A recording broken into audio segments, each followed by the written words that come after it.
C'est la première convention citoyenne qui se tient à Montpellier. Parce qu'au fond, l'IA, c'est un sujet qui concerne l'ensemble du pays. Parce que nous, on produit des millions de données à la seconde. Tout ça, ça existe et c'est le sens de cette convention citoyenne. Effectivement, c'est une question importante parce que je ne me rendais pas compte moi-même que j'avais beaucoup de craintes face à l'IA. À la base, j'étais quand même assez renseigné sur le sujet, mais là, en fait, le fait de parler des habitants et de l'application concrète, ça m'a plongé dedans, en fait. Quand on dit l'intelligence artificielle est un outil, c'est un outil au service d'un cas d'usage pour nous. Mais vous avez par exemple sur ce sujet une approche qui va être selon vos options techno-critique ou techno-enthousiaste par rapport à ça. Il y a un enjeu à héberger nos données et à faire entraîner nos modèles en France plutôt qu'à l'étranger, à la fois pour une question de souveraineté et pour une question environnementale. Je ne maîtrisais pas du tout, la plupart de nous, on avait entendu parler de ChatGPT, mais voilà, c'était tout. Et on a développé, à l'aide des experts, donc, nos propres thématiques. Quasiment personne n'est d'accord avec personne, mais c'est ça qui fait la richesse du débat. Et là, ça permet de voir des gens de tout âge. Quand il y aura des représentants des citoyens, tu auras ton avis, elle aura son avis, j'aurai le mien. Je me dis aussi qu'en tant qu'agent numérique, j'en tire déjà par avance pour l'enseignement, parce que la force finalement de cette démarche qui est importante, c'est la légitimation. Vous avez fait la démonstration que lorsqu'on est attentif à la parole de l'autre, même si on ne partage pas son point de vue, on arrive collectivement, en tout cas, à élaborer un avis. Et ce qu'on a vécu là, c'est l'essence même pour moi d'un exercice démocratique.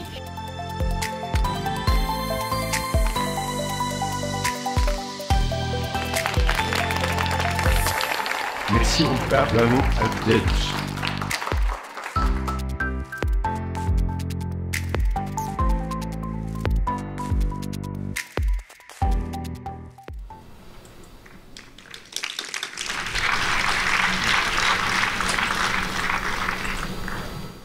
Bonsoir à tous, bonsoir à toutes. Bon, on a frôlé l'incident technique pour une soirée sur la technologie, c'était quand même le comble. Mais effectivement, vous avez pu voir la vidéo qui présente, qui résume le travail des 40 citoyens, donc sur plusieurs semaines, 30 heures de débat. Plusieurs experts qui ont été interrogés, interviewés par l'ensemble des citoyens. Et juste avant de commencer la soirée en tant que telle, nous avons la chance d'avoir 2 représentants donc de ces 40 citoyens. Et peut-être que pour commencer, tout d'abord, vous pouvez vous présenter rapidement. Voilà, quel est un peu votre profil, justement, avec un des 2 micros.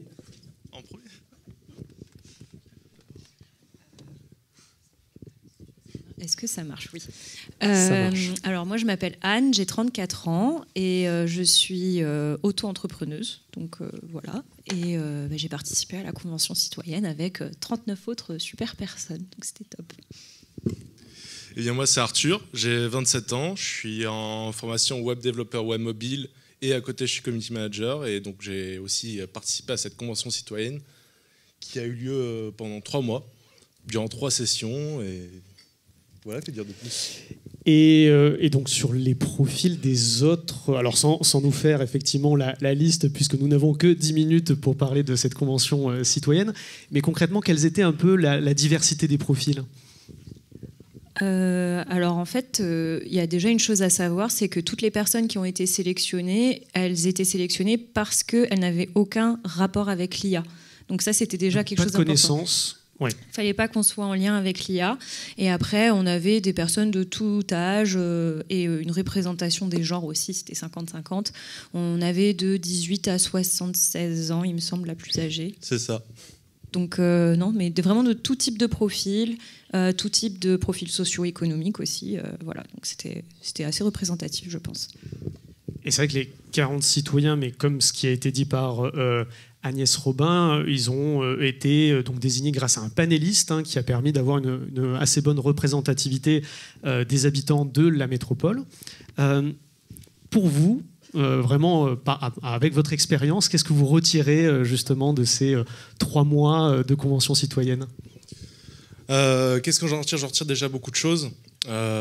Premièrement, la diversité qu'on a pu rencontrer, la diversité d'idées qui m'a étonné, très honnêtement.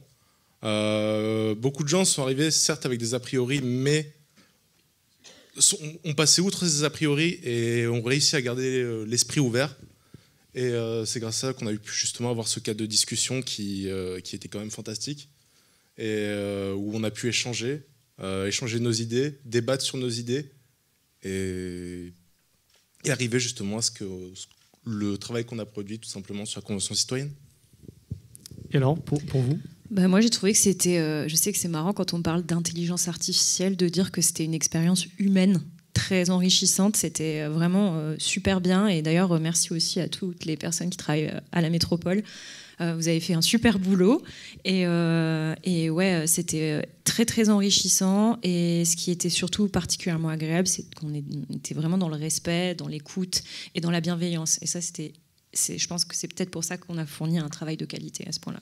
Et d'ailleurs, le travail, vous avez pu normalement l'avoir en rentrant dans l'Agora des Savoirs. Donc c'est un avis qui a été formulé. Voilà, il est là, très joli en papier. Vous pouvez avoir aussi la version numérique. Et donc à la fin, il y a 8 thématiques qui ont fait, on va dire, l'unanimité des 40 citoyens. Alors sans nous présenter en détail les 8 thématiques, quelles sont un peu les préconisations, les recommandations qui vous tiennent le plus à cœur ? On a chacun, en fait, même si tous les sujets qu'on aborde justement dans cette convention citoyenne et dans la vie qu'on a rendue sont importants, on a bien sûr chacun nos préférences dans ces thématiques-là. Personnellement, les thématiques moi, qui ont vraiment résonné, ça va être la frugalité, tout simplement, la réutilisation de ressources. C'est quelque chose quand même d'important aujourd'hui. Donc on a des modèles d'IA en France qui existent, comme on a pu l'apprendre grâce aux experts en fait, qui sont intervenus lors de cette convention citoyenne. Et c'est possible de réutiliser ces modèles-là dans le cadre des fonctions de la métropole. La deuxième thématique qui me tenait à cœur... Juste pour, mais juste pour la frugalité, c'est vraiment l'idée que les modèles d'IA doivent dépenser peu de ressources au final, que le bilan en termes de ressources soit vraiment, on va dire, un bilan carbone plutôt nul, quoi, ou quasiment nul. Globalement, c'est l'idée. C'est tout simplement justement réussir à ce qu'une IA qu'on utilise dans un domaine, je vais prendre justement l'exemple d'une commune qui a utilisé une intelligence artificielle pour détecter une fuite d'eau. Okay. Cette intelligence artificielle, je n'ai plus les chiffres en tête exactement, ça fait quand même un petit moment, mais elle a réussi à faire en sorte justement d'économiser énormément de ressources en eau. Et c'est ce genre d'intelligence artificielle en fait, dont on parle quand on parle de frugalité. C'est-à-dire ce n'est pas une intelligence artificielle qui va justement être plus... comment je pourrais dire qui va dépenser plus dans son développement qu'elle ne va faire économiser. Oui, ok. Et donc la deuxième thématique Et la deuxième thématique, ce serait la transparence. Pouvoir savoir que tout à chacun, quand une intelligence est utilisée, que ce soit pour un visuel, que ce soit pour une vidéo, peu importe l'utilisation, mais que justement chaque personne soit capable de savoir si cette intelligence artificielle a été utilisée ou si c'est quelqu'un justement de réel derrière ce travail. Très bien. Moi, je pense qu'il y a les 2 points que j'aimerais aussi qu'on relève, ce serait donc l'humanisation. C'est hyper important, surtout quand on parle de l'IA au sein du territoire et de la métropole.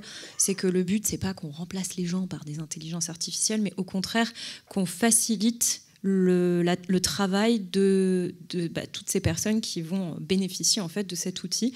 Mais surtout, on veut vraiment dans la vie, c'est ce qu'on a marqué, on veut s'assurer qu'il y ait toujours un humain derrière l'IA, qu'il y ait toujours la possibilité de parler à une vraie personne physique et pas juste un robot qui va répondre des trucs automatisés. Donc ça, pour le coup, c'est un point qui est très important, je pense, pour aussi les autres qui ont participé à la convention. Et il y en a quelques-uns dans le public qui sont présents. Et le deuxième point, c'est J'ai oublié mon mot maintenant. Le comité d'éthique, je suis désolée. Ouais, le comité d'éthique, donc on a suggéré dans notre avis qu'on ait un comité d'éthique qui soit mis en place pour discuter justement de certaines problématiques qui peut avoir... Parce qu'on a eu des sujets, par exemple, où il y a eu des débats et on n'a pas réussi à être complètement fixé dessus. Là, ça serait vraiment important pour nous qu'il y ait un comité d'éthique qui rentre en place pour s'assurer que les choses soient respectées correctement, en fait. Donc ça veut dire pour valider des IA qui seraient utilisées par la métropole, c'est ça? Ouais. C'est ça, valider ou même tout simplement trouver un commun accord. Donc vraiment essayer qu'on tombe tous d'accord sur la manière d'utiliser une IA au sein de la métropole. Très bien. Et je me permets une dernière et toute petite question avant de démarrer la discussion de ce soir autour toujours des intelligences artificielles. Est-ce que quand même il y a eu des points de désaccord, des points, je dirais, où vous avez vu vraiment que cela faisait débat et que tout le monde n'avait pas un consensus sur une thématique? Effectivement, il y a des points qui ont fait débat. Chacun, donc, comme je disais au début, est arrivé avec ses propres idées et avec ce qu'il pensait de l'IA. Là, actuellement, celui qui me vient en tête, ça va être concernant la cybersécurité, enfin la sécurité en général et la reconnaissance faciale. Donc, l'utilisation de l'IA dans le cadre de la reconnaissance faciale. C'est vraiment un des points aussi qui a fait débat. Tout le monde n'était pas d'accord. Je pense que beaucoup dans le public aussi auront chacun leur idée concernant ça. Maintenant, en fait, on a réussi à trouver un accord dans le désaccord, c'est-à-dire même si chacun avait son opinion, on a réussi à en discuter et on a réussi à faire un travail dessus. Voilà, tout simplement. Très bien. Vous voulez rajouter quelque chose? Non, c'est bon. Très bien. Merci beaucoup. Merci à tous les deux. On peut applaudir vous deux et les 40 citoyens qui ont participé.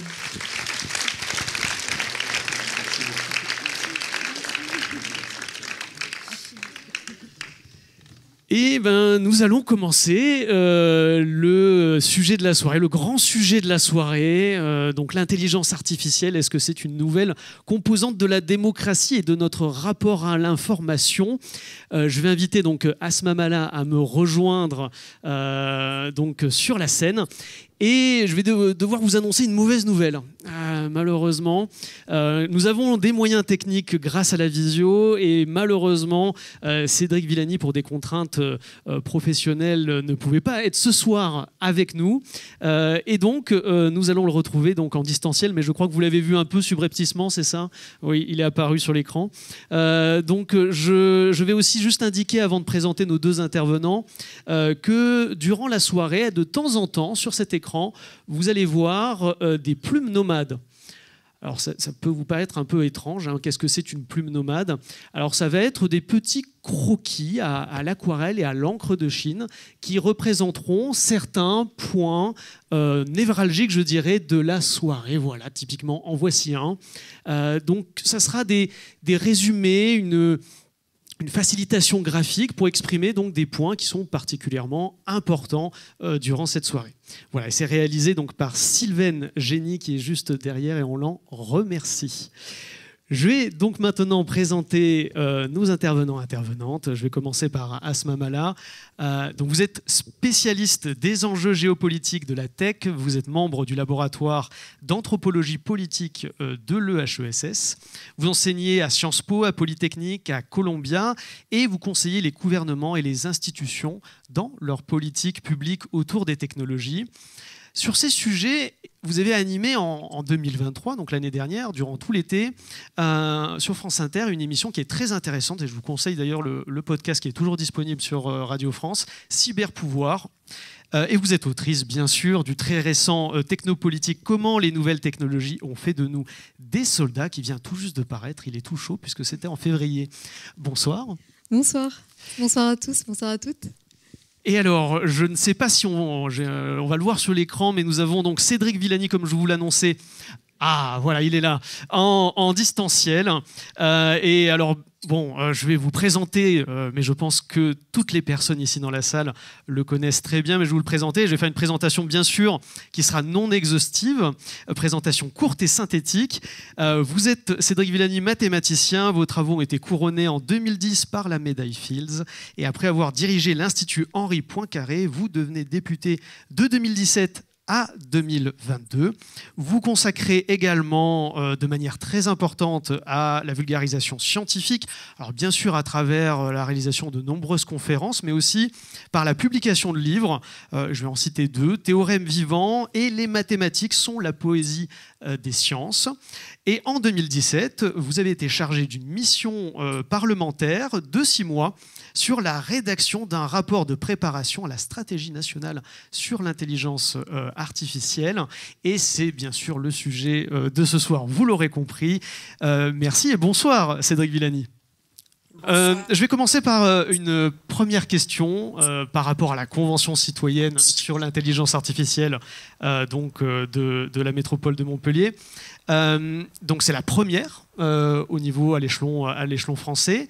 Selon vous, est-ce qu'il en faudrait d'autres? Est-ce qu'il faudrait que ça se démocratise, ce type de dispositif, des conventions citoyennes à l'échelle de métropole?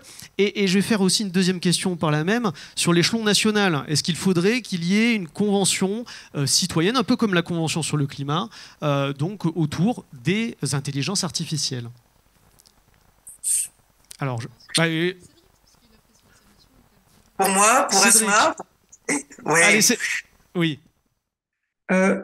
D'abord, la convention, en un sens, ou le débat national sur l'intelligence artificielle, c'est un peu ce qu'on a eu à l'occasion de la mission parlementaire qui m'avait été confiée. Une des particularités de cette mission, c'est qu'elle avait été faite avec beaucoup de publicité pendant le cours de la mission, ce qui n'est pas habituel pour une mission parlementaire. Ça avait été fait avec l'aval du gouvernement qui, d'habitude, quel que soit le gouvernement, cherche à prendre les lumières sur l'occasion des missions qui est confiée aux parlementaires, mais qui, en l'occurrence, avait laissé bien la lumière se faire sur le travail parlementaire. Et ça avait été l'occasion d'un vrai débat avec des articles de presse, des couvertures, des médias nationaux, et ça avait été fait très bien. Ça avait participé au succès de la mission à l'époque. Il y avait beaucoup plus de débats à cette époque-là que d'ailleurs pour la mission qui vient de s'effectuer sous l'égide de Anne Bouvreau et qui a rendu des conclusions il y a quelques semaines sur la stratégie nationale d'intelligence artificielle à venir. Donc, à cette époque-là, il y avait eu à l'échelle nationale du débat. Maintenant, l'une des choses que j'ai loupées en 2018, c'est la nécessité d'avoir des débats locaux un peu partout sur le thème, tant il est vrai que l'intelligence artificielle est un sujet dont on doit se saisir, qui doit faire l'objet de débats, de manipulations, de discussions et ainsi de suite, de sorte qu'on se forge des opinions sur un objet et des problématiques qui sont avant tout culturelles et politiques, plus que techniques. Asma, peut-être une réaction? Donc la question c'était est-ce qu'il faut avoir des conventions citoyennes sur la question de l'intelligence artificielle? Et ma réponse va être très simple. La réponse est donc oui. Parce que dire non, ce serait un tout petit peu bizarre et à contre-courant. Après, il y a la question de, c'est ce que disait à l'instant Cédric de façon extrêmement juste, et je ne peux que abonder dans son sens. C'est pas tant de se dire qui va bidouiller l'algorithme qui est derrière, on saura toujours le faire, mais c'est de se plutôt poser la question du projet, c'est-à-dire en fait quel est notre projet, c'est-à-dire en fait l'intention politique qui est derrière, ou plus exactement l'intention collective. Dans le champ de l'intelligence artificielle, qui d'ailleurs est un mot qu'il faudrait et qu'on va peut-être déconstruire en soi, il y a un sujet peut-être qui n'est pas familier pour tout le monde, qui s'appelle l'alignement. L'alignement, c'est de se dire, quand vous êtes un concepteur d'une IA donnée ou d'un système donné, comment est-ce que vous allez vous assurer techniquement qu'en fait, la création technique, votre créature même peut-être technique, à la fin, en fait, obéit à la vision à l'intention que vous en aviez initialement. La difficulté qu'on a avec l'IA, et je réponds sur la Convention citoyenne, je m'aperçois que je commence à faire des enchevêtrements bizarres, mais à la question de... Mais vous verrez que ça a un sens. À la question donc de l'alignement, on s'aperçoit qu'aujourd'hui, sur les grands systèmes, disons, d'intelligence artificielle, en particulier générative, ce sont essentiellement des boîtes privées et parfois incarnées par des individus qui ont, eux, des visions du monde extrêmement claires dans leur tête, en tout cas. Donc l'alignement, c'est ça. Alors, faire des conventions citoyennes, quelle que soit l'échelle, est fondamental. Pourquoi ? Parce que c'est la question de l'alignement, non pas d'un outil sur quelques technologues de la Silicon Valley ou ailleurs, mais c'est l'alignement d'un outil donné sur un projet de société qu'on peut discuter, débattre et en fait, plus exactement, construire ensemble. C'est en fait la technologie, oui d'accord, mais pourquoi faire ? Et la sortir de sa doxa dominante, actuelle en tout cas, qui est l'innovation pour l'innovation. Une espèce de truc de hamster dans sa roue, là, sans fin. Donc c'est en ce sens que c'est extrêmement important pour en fait créer du lien, créer peut-être un projet, s'approprier des outils qui peuvent être réputés techniques et rébarbatifs. Donc tout ça est fondamental et c'est ce que disaient les deux personnes qui étaient sur scène juste avant. Après, et je terminerai là-dessus, il y a la difficulté de l'échelle. Ce que vous pouvez faire à échelle locale, en fait, peut être beaucoup plus compliqué à échelle nationale. Et l'ensemble des conventions citoyennes hors sujet technique ou technologique qu'on a eu récemment ne sont pas forcément des francs succès quand vous élargissez l'échelle. Donc, la bonne nouvelle pour vous, c'est que c'était la bonne dimension. Est-ce qu'on saurait industrialiser ça ou le massifier ? Je ne sais pas. Dans votre ouvrage, vous parlez à un moment donné de big citizen. C'est ce terme-là que vous employez. Alors, pour revenir peut-être sur votre ouvrage, donc technopolitique, il y a ce terme qui est, je trouve, très intéressant, technopolitique, qui revient un peu, qui est un peu au terme de technoscience de Gilbert Ottois, du philosophe Gilbert Ottois. Et c'est vrai que Gilbert Ottois, quand on l'interviewait sur technoscience... Vous connaissez Gilbert Ottois déjà ? Eh ben, je connais Gilbert Ottois, mais je fais un peu de philosophie. C'est incroyable, parce que si vous êtes le premier. Ah bah écoutez, très bien. Alors j'ai une petite tendance, je suis chercheur en philosophie, donc effectivement Gilbert Ottois de m'est familier. Je ne suis pas sûr. Dans la salle, qui connaît Gilbert Ottois ? Qui connaît Gilbert Ottois ? Ça, c'est bien, ça. Ah, quand même. S'il y a 2, 3, 4 personnes. Oh, c'est génial. Ouais, c'est génial. Et ben, écoutez, on va vous parler de Gilbert Ottois. Technoscience, quand on l'interviewait, quand on l'interrogeait, Gilbert Ottois, il disait qu'il avait choisi ce terme parce que la technologie, était diriger la science. Est-ce que technopolitique, dans ce terme-là, dans ce sens-là, puisque c'est un terme que vous reprenez d'autres études, est-ce que c'est aussi dans cette optique-là que vous l'avez choisi comme titre de votre ouvrage ? Alors il se trouve qu'en plus je fais référence à Gilbert Ottois, je crois 2 fois, à 2 reprises dans Technopolitique. Technopolitique, c'est davantage l'idée, l'intention en tout cas, de souligner tous les enjeux politiques, démocratiques, mais aussi géopolitiques, qui sont sous-tendus par la question technologique. Et en fait, j'avais davantage, vraiment pour ça, Heidegger, qui disait, mais en fait, l'essence de la technique n'est pas technique. L'essence de la technique est anthropologique et donc en fait politique. Et c'est vraiment cette intention-là qui était de dire attention, ce n'est pas parce que le sujet peut sembler technique qu'en fait il n'est pas politique et c'est même l'inverse, il l'est fondamentalement. Après, charge à nous de définir ce qu'on entend par la chose politique. C'est-à-dire, si on entre un tout petit peu plus dans le détail, qu'est-ce que ça signifie ? La technologie, à quel but ? Dans quelle intention ? Au service de quoi ? De quel commun ? Il y a des projets, par exemple, de villes intelligentes qui sont très intéressants, avec lesquels on pourrait faire le lien, parce que j'ai en tête, c'est pas Montpellier, mais c'est La Rochelle, l'agglomération de La Rochelle, et qui en fait avait monté ce projet de Smart City, de ville augmentée ou de ville intelligente, et qui avait comme objectif un territoire zéro carbone à 2040. Ça, c'est l'intention. Après, et à partir de là, vous avez tous les systèmes d'IA qui vont aller capter des données, rationaliser les consommations énergétiques des utilisateurs, des privés, des industries, peu importe. Mais tout d'un coup, vous voyez qu'en changeant le regard et l'intention, vous changez le projet. Et c'est ça qui est fondamental à avoir en tête, c'est la techno pour quoi faire. Et donc l'intention politique était une intention climatique, un territoire zéro carbone. Et à partir de là, quand on rétropédale dans le bon sens, à ce moment-là, vous pouvez vous dire je vais utiliser tel ou tel système algorithmique pour tel ou tel usage.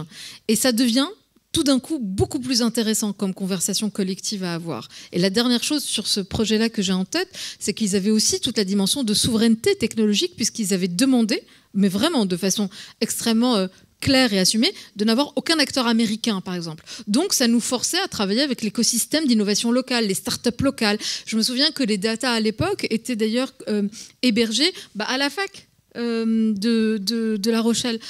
Au début, dans un premier temps, au moment du démarrage, avant que ça monte à l'échelle. Et donc, c'est vraiment remettre les choses à leur juste place. Et ça, c'est absolument fondamental, juste de le comprendre comme citoyen. Et donc, ça suppose aussi que chacun a sa place dans cette discussion-là. Et dans le cas de La Rochelle, il y a eu aussi en amont des conventions citoyennes. Cédric Villani, par rapport à la réponse d'Asma, et notamment sur cet humain qui est derrière la technologie, derrière les intelligences artificielles, vous l'avez un peu indiqué dans votre réponse de tout à l'heure, c'est hyper important de se poser cette question de qui est derrière le projet, l'intention politique qui se place à l'intérieur de l'intelligence artificielle. La réponse d'Asma était parfaite.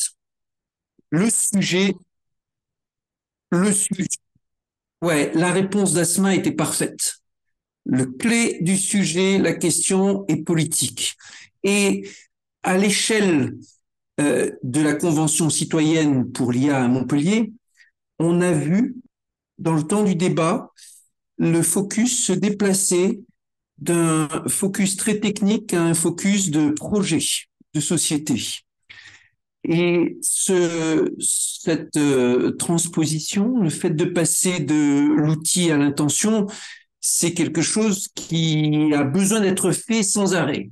Dans les débats, dans les discussions, quand on dit est-ce que le réseau de neurones va faire ceci ou cela, la bonne question d'habitude, c'est pas est-ce que le réseau de neurones va faire ceci ou cela, c'est est-ce que on utilise la technologie pour favoriser, je sais pas, la détection précoce de cancer ou le meilleur service public ou les meilleures relations entre usagers, etc., etc.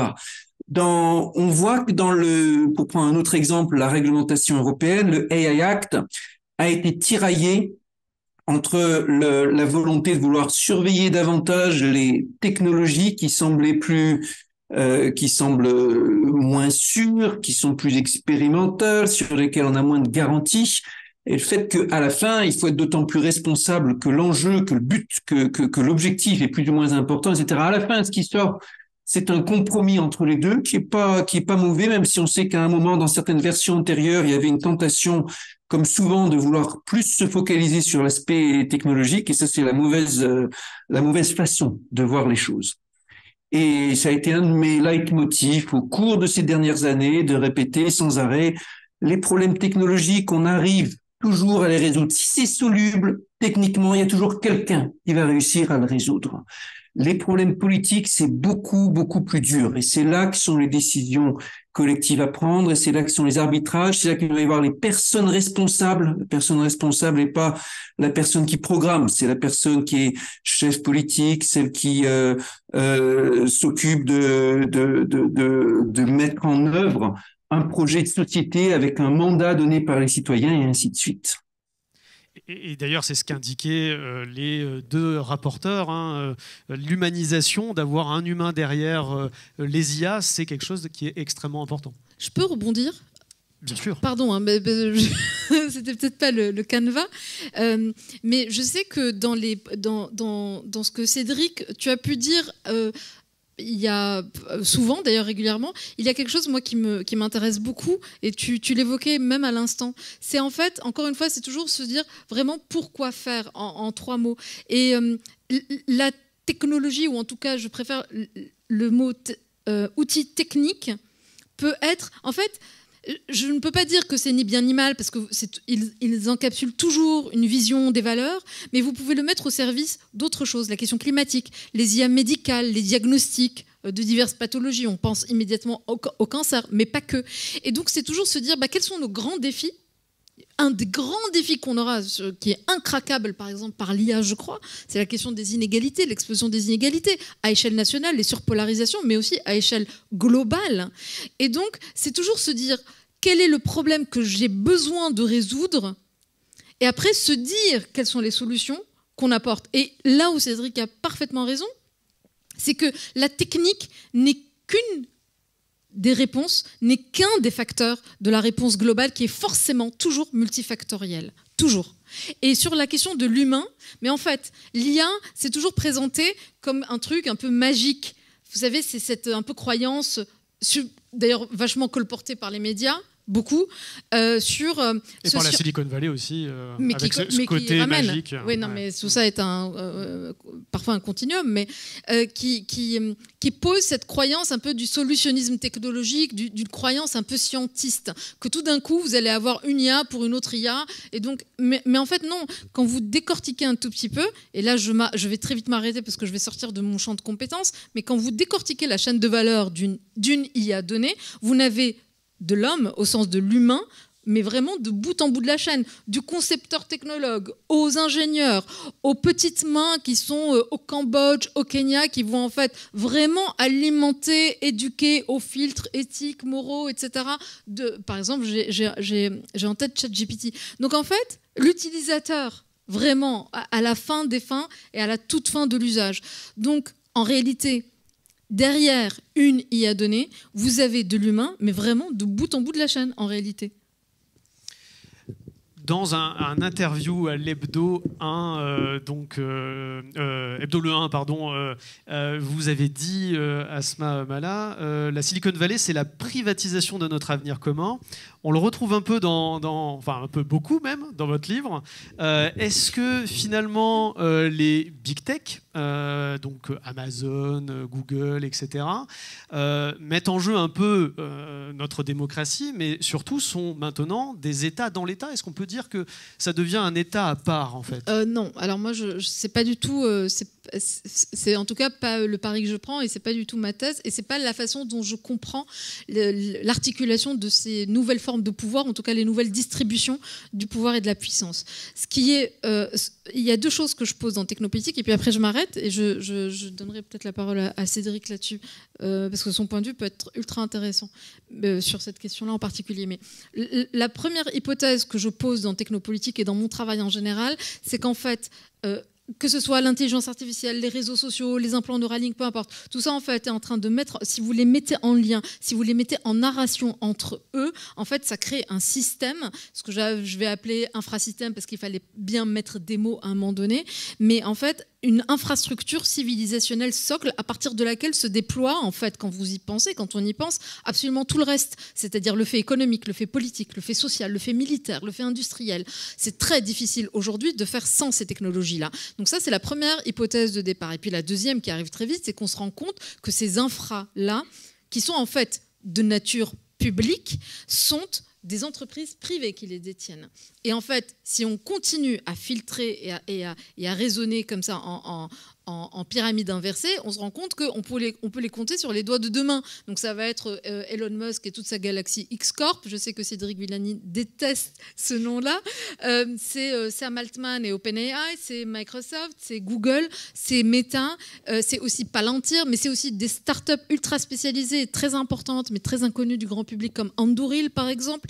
Et donc tout ça fonctionne en système. Et le problème, c'est que il y a parfois, pas toujours, mais parfois, une idéologie chez ces technologues-là. Et donc, particulière et parfois en patchwork. Donc, quand je parle de privatisation de notre avenir, c'est que les gars, en fait, ils ont une vision, pour la plupart, très claire de ce que doit être notre futur, mais simplement, à aucun moment il n'y a de débat, à aucun moment il n'y a de discussion, comme vous en avez eu sur les conventions citoyennes, et surtout, à aucun moment s'est posé la question des sources de légitimité. Quand vous êtes en démocratie, la source de légitimité d'un gouvernement, en fait, c'est les élections. Vous donnez mandat à des gens, et ils doivent, normalement, quand la démocratie fonctionne bien, rendre des comptes. Mais là, quel est le mandat que vous donnez? Quelle est la source de légitimité, au-delà des CGU, des conditions générales d'utilisation, sur lesquelles vous avez cliqué, parce que juste vous n'avez pas d'autre choix, ou juste parce que c'est très fastidieux, ou juste parce que c'est écrit en police 7. Oui, qu'on ne lit jamais. Jamais. Cédric, vous voulez réagir? Oui, je vais rebondir d'abord sur ce que disait Asma à la réponse d'avant, sur les inégalités. L'IA ne réduira pas les inégalités. Je veux dire, d'une part, ce ne sera pas sa tendance naturelle. Plein d'exemples montrent que c'est le contraire. Et je me souviens d'un ministre du numérique d'un gouvernement asiatique qui me disait très précisément ces mots: AI is the greatest inequalizer ever, la plus grande machine à fabriquer des inégalités qu'on ait jamais faites. Ça ne veut pas dire pour autant qu'une société qui se met à l'IA va voir ses inégalités s'accroître. Je veux dire par là que la réduction des inégalités, elle peut venir que d'une volonté politique d'agir là-dessus, et une volonté politique de l'humain d'utiliser l'outil pour faire ça. Il y a plein d'outils par lesquels vous pouvez aider les inégalités à se réduire à coup d'algorithmique. Ça peut être en faisant mieux connaître ses droits aux citoyens, ça peut être en luttant davantage contre l'évasion fiscale à coup de détection automatique, ça peut être en optimisation de tel et tel projet, etc. Il y a plein de projets, mais ils viendront pas d'eux-mêmes parce que vous adoptez la technologie, en aucun cas. Ils viendront seulement s'il y a une volonté politique avec un responsable bien nommé qui sera viré si le projet ne marche pas, dont le mandat est de dire, mandat citoyen, je veux par tous les moyens possibles, y compris les moyens technologiques, travailler au projet de société qui est la réduction des inégalités. Le deuxième sujet, les applications dans le domaine médical. Asma a cité le cancer, et de façon générale, en matière de science, c'est à coup sûr du côté médical que les applications les plus impressionnantes de l'IA se trouvent. Si j'ai pas pu être ici à Montpellier, c'est qu'il y a eu une collision entre deux événements publics auxquels je devais être, et l'autre qui était une conférence hier en Corse avec le professeur Dominique Barbolosi de l'université Aix-Marseille, précisément sur ce thème mathématiques et santé, dans lequel lui et moi décrivions pour le public des applications par dizaines, des exemples et des contre-exemples dans lesquels l'intelligence artificielle permet de résoudre des problèmes médicaux qui sont au-delà de ce que les humains savent faire sans ces outils. C'est du diagnostic amélioré, ce sont des méthodes de pronostic puissantes, ce sont de nouvelles thérapies, ce sont des préparations d'interventions chirurgicales, des vérifications pour avoir des données qui sont obtenues de façon plus rapide, moins invasive, plus sûre, des meilleurs taux de succès, et aussi des cas dans lesquels l'intelligence artificielle est peu performante et au contraire une petite modélisation, parfois avec une équation différentielle du second ordre non linéaire toute simple, permet de faire mieux ce que les intelligences artificielles font. Donc, à travers cette conférence, on montrait comment sur ce sujet qui est extrêmement empirique, la médecine, sujet qui est extrêmement multiparamétrique, sujet dans lequel les grands principes n'ont pas encore été bien trouvés, sujet dans lequel les biais humains sont considérables, on peut utiliser la technologie pour donner nos outils à nos médecins, à nos hôpitaux, etc. Et les inscrire dans un projet de santé. Il y a 10 ans, il y avait un discours ambiant venant de ces grands acteurs américains qu'évoquait Asma à l'instant. IBM clamait partout que Watson allait sauver la médecine dans le monde entier. Les médias s'extasiaient sur les performances de Google Flu, d'autres méthodes de Google pour détecter des épidémies, etc., etc. Mais maintenant, on voit bien que les acteurs qui développent l'intelligence artificielle au service de la médecine, ce sont les acteurs médicaux. Ce sont des grandes coopérations interdisciplinaires dans lesquelles des CHU sont impliqués, des entrepôts de données d'hôpitaux, des équipes médicales, des chercheurs de l'INRIA, de l'INSERM, des équipementiers médicaux, etc., etc. Et l'affaire est revenue dans le camp des spécialistes et des entreprises dans lesquelles la société, globalement, a donné mandat de s'occuper du problème de santé. Et quand ça arrive là-dessus, l'outil vraiment se positionne en serviteur de ces grands projets qui mettent les moyens et qui ont repris la main. Il faut pas croire, premièrement, que les grandes entreprises, les grandes gigantesques multinationales viendraient remplacer un concept d'État. C'est une vision qui est naïve et juste insupportable, je dirais même selon les principes de base de philosophie politique. Vous avez là des acteurs qui datent de 50 ans peut-être, qui ne sont pas du tout organisés ni d'une manière démocratique, ni d'une manière autoritaire, patinée par les années, dont la gestion a été ces derniers temps tellement chaotique que ça en a fait les gorges chaudes du monde entier. Pensez au feuilleton sur Sam Altman qui est démissionné de son propre conseil, réintégré ou on ne sait pas à la fin. dont la communication semble tout entière tournée vers le buzz obtenu à n'importe quel moyen. Pensez à la communication de OpenAI il n'y a pas longtemps, dont le scientifique en chef disait « Je crains l'avenir où l'intelligence artificielle nous traitera comme des animaux ».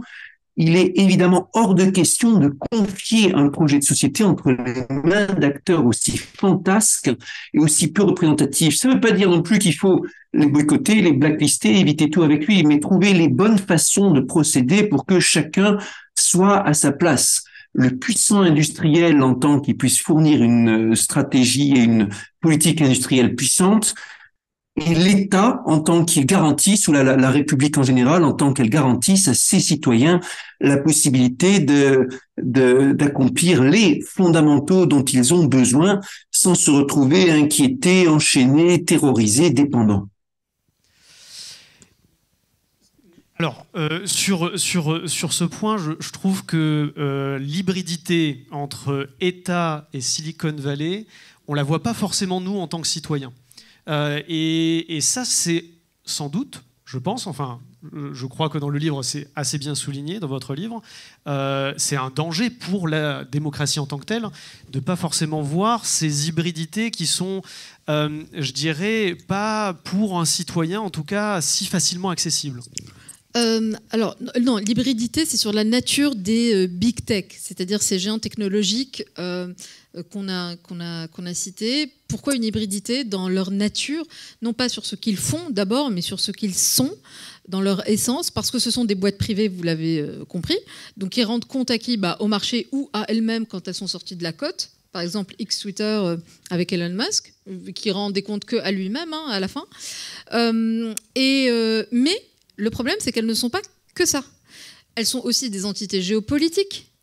Microsoft en cyberdéfense aux côtés des armées ukrainiennes, Starlink en Ukraine, au Proche-Orient, en Iran, à un moment donné, il avait aussi cette volonté-là quand il y avait eu des manifestations il y a à peu près un an de ça, avec des agendas, c'est-à-dire on va lutter contre la déforestation, on va lutter contre la faim dans le monde, on va mettre à niveau l'Afrique. Et ce que disait très justement Cédric, c'est-à-dire qu'en fait, l'IA mise entre les mains de n'importe qui, n'importe quoi, est un amplificateur des inégalités, et sur ça va surfer en fait une partie de ces technologues, alors pas tous, mais qui vont eux dire que leurs outils, leurs techniques, toujours dans cette vision solutionniste, est une réponse à peu près tous les malheurs du monde. C'est un piège rhétorique, si vous voulez, donc qu'il faut absolument avoir en tête pour ne pas le gober tout cru.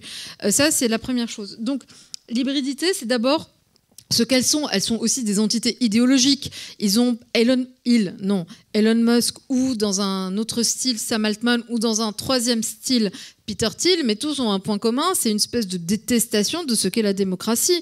Et en fait, un Peter Thiel, qui est le patron de Palantir, a des écrits qu'il assume parfaitement, qui datent de 2009, où il explique en fait sa vision de la démocratie, héritée d'une philosophe américaine d'origine russe, libertarienne, qui s'appelle Ayn Rand, et qui explique très bien, d'ailleurs, que la démocratie pour lui, c'est la dictature de la médiocrité. Mais eux étant dans leur perception propre, des génies absolus, eh bien vous vous rendez bien compte que nous autres qui formons cette démocratie si médiocre et si moyenne, sommes donc un frein à leur innovation, à leur génie, à leur conquête du monde, mais en fait plus exactement de l'espace, l'univers et du temps, le futur. Donc c'est aussi ces entités idéologiques-là qu'il faut avoir en tête, et vous avez aujourd'hui une partie, pas toute, mais une partie de cette élite technologique qui penche de plus en plus vers l'alt-right américaine, avec une ambiguïté dans leur relation à l'État américain. Donc ça, l'hybridité, c'est sur la nature des géants technologiques. Après, sur leur rapport aux États, tout dépend de quel État on parle. Par rapport à leur État référent, quand on parle des big tech américains, vous avez une logique un peu différente et en même temps un peu similaire, paradoxalement, en Chine. Mais quand on reste du côté un peu occidental de l'analyse, les géants technologiques américains ont un rapport extrêmement ambivalent de codépendance, disons, avec leur État référent, qui sont les États-Unis. Sur le champ défense régalien sécuritaire, c'est plutôt des coopérations et des collaborations. Un des principaux marchés aujourd'hui des acteurs que je viens de citer, c'est d'abord des commandes publiques par le Pentagone ou la NASA. D'accord ? Donc ce sont d'abord ça.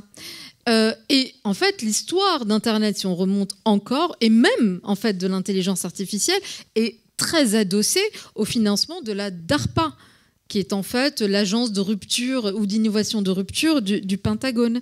Donc ça, c'est le deuxième élément de réponse. Et troisième et dernier élément de réponse, je parle d'une ambivalence de leurs relations, et à aucun moment les big tech ne sont ou ne seront des États parallèles ou de je ne sais quoi.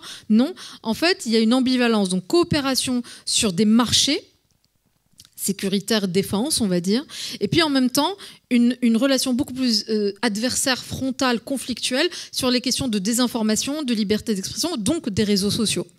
Par exemple, là, il y a un nombre incalculable de procès à l'encontre de Meta, de Google, de Twitter, soit par des États, soit par des class actions, qui en fait posent la question de leur responsabilité. Aux États-Unis, c'est très compliqué parce que vous avez le premier amendement de la Constitution qui est renforcé par un texte qui s'appelle la section 230 et qui exonère ces plateformes ou les métaplateformes de toute responsabilité par rapport à leur politique de modération. Mais la question de qu'est-ce que la liberté d'expression au XXIe siècle, à l'heure et à l'ère des réseaux sociaux, notamment aux États-Unis, se pose. Et en plus, avec une acception extrêmement différente en Europe, qui pose donc une autre question, en poupée russe, si vous voulez, qui est la question de la souveraineté. Et je ne dis même pas la souveraineté technologique, la souveraineté tout court. Donc, c'est un peu toutes ces questions-là qui se posent. Et donc, ce que moi, je souligne, c'est plutôt l'ambivalence des relations, de codépendance et sur certains sujets de conflits juridiques. Et je terminerai juste sur l'antitrust américain, la FTC, qui est dirigée aujourd'hui par Lina Khan et qui est plutôt extrêmement virulente contre disons, le modèle quasi monopolistique de ces géants technologiques dans leur modèle d'affaires, leur modèle économique. Et l'antitrust est suffisant pour... Non. Elle se plaint elle-même, d'ailleurs c'est assez sidérant, c'est-à-dire que il y a eu une interview de Lina Khan il y a un an de ça, où elle expliquait qu'en fait elle avait énormément de cas qui s'amoncelaient de procédures qui s'amoncelaient sur son bureau, et qu'en fait c'est assez marrant, mais même la première puissance mondiale, notamment technologique, n'est aujourd'hui pas outillée en termes de ressources, de compétences, juste d'humains pour traiter l'ensemble des cas. Mais elle est extrême, elle est, comme on dirait en France, elle est à la tâche. Cédric, est-ce que vous voulez réagir par rapport à tout ce que vient de dire Asma Mala ? Je vais rajouter une autre dimension, enfin réinsister sur la question information. Nous sommes aujourd'hui dans ce que certains ont qualifié de société de l'information. On peut discuter, débattre, parce qu'à la fin des fins, notre survie dépend toujours de processus physiques, biologiques, agriculture, etc. Mais une grande partie du débat et une grande partie de la valeur ajoutée dans nos économies s'est placée sur la question de l'information. C'est une prédiction qui avait été faite de façon fameuse par Claude Shannon, le père de la théorie de l'information au début de l'après-guerre, et que nous allions évoluer vers une société dans laquelle l'essentiel des métiers à haute valeur ajoutée, l'essentiel des opérations critiques consisterait à mettre ensemble de l'information, à la transmettre, à la processer, à la mettre en œuvre, à faire des calculs, etc. Et il y a eu ce mouvement continu de développement de la société de l'information qui s'est fait depuis les années 50 à maintenant, avec des apparitions progressives, de calculs de plus en plus performants, de grandes bases de données, d'échanges, de réseaux, l'intelligence artificielle dans son gros s'appuyant sur ces infrastructures que sont ces bases communes d'information pour épuiser des références statistiques. À ces informations sont associées aujourd'hui plus que jamais des notions de pouvoir et de puissance, des notions d'argent. Et il y a l'importance d'être bien placé sur ces questions d'information se reflète dans les montants phénoménaux qui sont dépensés dans les campagnes publicitaires, dans les campagnes de lobbying, dans les campagnes politiques. Dans son grand classique, Les marchands de doute, dans leur grand classique, Naomi Oreskes et Eric Conway, qui analysent les grands mouvements des gigantesques lobbying mis en œuvre au cours des dernières décennies par de grands acteurs privés pour contrer les évolutions publiques du style régulation contre le changement climatique, régulation contre la consommation de tabac, régulation contre les pollutions, etc., font des analyses, par exemple, budgétaires. On estime que le budget de l'ensemble des acteurs de type think tank, fondations, etc., aux Amériques conservateurs dont le boulot est de répandre autant que possible du bruit, des enquêtes, des opinions qui empêchent les changements de se faire dans la bonne direction, est de l'ordre du milliard annuel, à comparer avec le pauvre budget de communication d'un GIEC, par exemple, dont l'ensemble du budget, fonctionnement et communication compris, se compte en quelques millions par an. On a 2 à 3 ordres de grandeur de différence entre l'un et l'autre. Et les grands acteurs, tous les grands acteurs ont conscience que cette information, aujourd'hui, elle est associée à la puissance, elle se monnaie, elle vaut de l'or, littéralement, en un certain sens, et elle fait partie de l'ensemble du projet. Ça vaut aussi pour les puissances étatiques dans le jeu géopolitique. Des acteurs comme la Russie, la Chine et d'autres passent un certain temps à envoyer de fausses informations, à faire des cyberattaques sur certaines de nos structures vitales. Ça peut être des hôpitaux, ça peut être des systèmes de transport, ça peut être ce que vous voulez, et à s'occuper de déstabiliser le réseau d'information aussi dans un but politique. Et d'ailleurs, il y a un très très bon documentaire, je vous conseille, La Fabrique du doute sur Arte, qui a été diffusé il y a quelques mois maintenant. Et alors, je ne sais pas si on peut le retrouver en replay, mais il est vraiment très très intéressant. Ça me fait surgir une question, et puis le deuxième partie de notre sujet qui vient naturellement, le rapport à l'information, notre rapport à l'information, notamment dans ces contextes d'IA générative qui effectivement sont très puissantes pour créer du doute, pour créer des fausses informations et manipuler nos opinions. Alors comment, à l'échelle du citoyen, peut-on faire, je dirais, pour résister justement à cette manipulation? Et je rajouterais même une autre question pour un peu retourner le problème aussi. Est-ce qu'on pourrait utiliser l'intelligence artificielle, et est-ce qu'on peut utiliser les intelligences artificielles pour nous aider dans cette lutte contre donc la désinformation? Alors Cédric, Asma. J'entame si vous voulez. Premier, je commencerai par la deuxième partie de la question. La réponse est oui. On peut utiliser les intelligences artificielles pour contrer la désinformation. Ça peut être à travers de l'information, à travers des éléments de contexte, à travers le renforcement de certains projets d'information très bien documentés, à travers des agents conversationnels, etc. Ce que vous voulez. Mais bien toujours se souvenir, on est là bien souvent dans des rapports de puissance qui sont disproportionnés. Entre l'acteur, prenez toute l'industrie dépendant de près ou de loin du pétrole qui va avoir intérêt à ce que le monde continue à extraire du pétrole, d'un côté. Et de l'autre côté, prenez les acteurs, le GIEC, les quelques ONG, les quelques associations, les mouvements qui essayent de contrer cela. La disproportion de moyens est juste considérable. C'est un phénomène général et assez naturel. Le puissant qui ne veut pas que les choses changent a davantage de moyens et d'opportunités pour utiliser la technologie. La technologie se met au service de l'un et de l'autre, mais l'autre ayant beaucoup plus de moyens va avoir bien sûr un avantage, sauf si le régulateur s'en mêle. Et ça demande du courage politique, résistance aux pressions, etc., etc. Ça, c'est la première chose.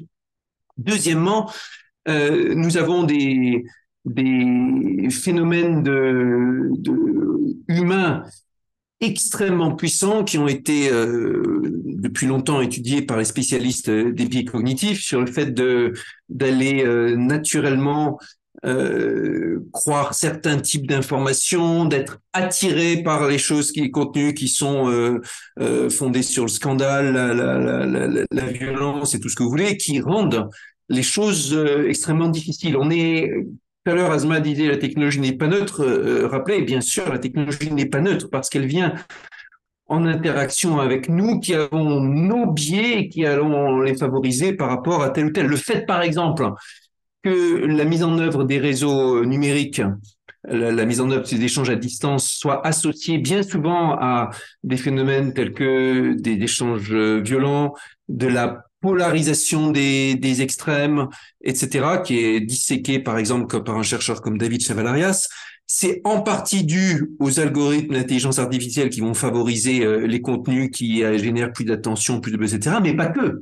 Et les vétérans se souviennent, pour avoir testé les forums des années 90 quand ils apparaissaient, qu'à l'époque, il n'y avait pas du tout d'algorithme et d'IA, ça menait déjà à des clashs et des grandes polarisations. Il y a des phénomènes biologiques aussi dans la façon dont nous emparons de ces outils. Ça, c'est pour le sujet sur votre deuxième partie de votre question. Et par rapport à la première, je vais juste rappeler une anecdote que je rappelle souvent qui m'est revenue assez récemment, en vrai, quand tout le débat est venu sur les deepfakes, sur la déstabilisation, la démocratie, la façon dont des acteurs utilisent ci ou ça pour propager de fausses nouvelles, que les premières personnes qui m'ont parlé de ça, les premières personnes qui m'ont sensibilisé à ça, c'était il y a 30 ans, des étudiants des arts déco. À l'occasion d'une soirée commune, une boom organisée entre des étudiants de Normal Sud, dans lesquels j'étais à l'époque président de BDE, et les étudiants des arts déco, juste dans la même rue, le trottoir d'à côté. Et moi, qui étais mathématicien et qui avait programmé l'algorithmique, bien sûr, bien plus qu'eux, j'écoutais eux me parlant de ce monde qui allait venir, où le progrès des algorithmes allait entraîner des problèmes, des menaces démocratiques, et je ne comprenais pas ce qu'ils me disaient. C'est un sujet sur lequel les personnes qui ont une bonne sensibilité, je dirais, sur la nature humaine, ça peut être un philosophe, ça peut être un artiste, ça peut être un spécialiste d'éthique, et parfois bien plus pertinent que le spécialiste même. Comme quoi, toujours aller dans les booms, parce que c'est là où il y a des révélations. C'est à moi? Non, mais j'adore l'anecdote, mais merci Cédric. Alors, parce que j'ai une anecdote beaucoup... Je pensais pas en parler, mais du coup, ça me fait penser à quelque chose. Je vais répondre rapidement, vraiment en 3 bullet points, on va dire, sur qu'est-ce qu'on peut faire. Mais après, je vais vous raconter alors, c'est pas une anecdote, il n'y avait pas de boom, c'était beaucoup plus austère que ça, mais ça me fait penser à quelque chose. Bon, bref, j'arrête de ma théâtralité, j'y vais. Non, ce qu'on peut faire, c'est plusieurs choses. À niveau individuel, c'est déjà tout ce que vous faites, d'une certaine façon. Être là, essayer de comprendre, essayer de décrypter, essayer de ne pas rester étranger à votre monde. Comprendre, c'est déjà une prise de pouvoir et une reprise de contrôle en soi. Et ça, c'est fondamental. L'empowerment, pardon de le dire en très mauvais français, mais parce que je crois que la traduction, on ne s'est jamais mis d'accord sur... Ouais. Mais en tout cas, cette prise de conscience individuelle de ces enjeux-là, de ne pas rester en dehors de ça et de se les approprier, c'est fondamental. Après, il y a toute la question de ce qu'on va appeler, même maintenant, c'est un peu les nouveaux trucs de l'OTAN, c'est quels sont les nouveaux réflexes d'hygiène cognitive à avoir. Mais là où Cédric a aussi raison de le pointer, c'est que indépendamment de la question technologique, et ça c'est très important aussi de le dire, en fait, nous restons une civilisation avec, disons, en fait c'est Freud. Enfin, je ne pensais pas vous le dire comme ça, pardon, mais...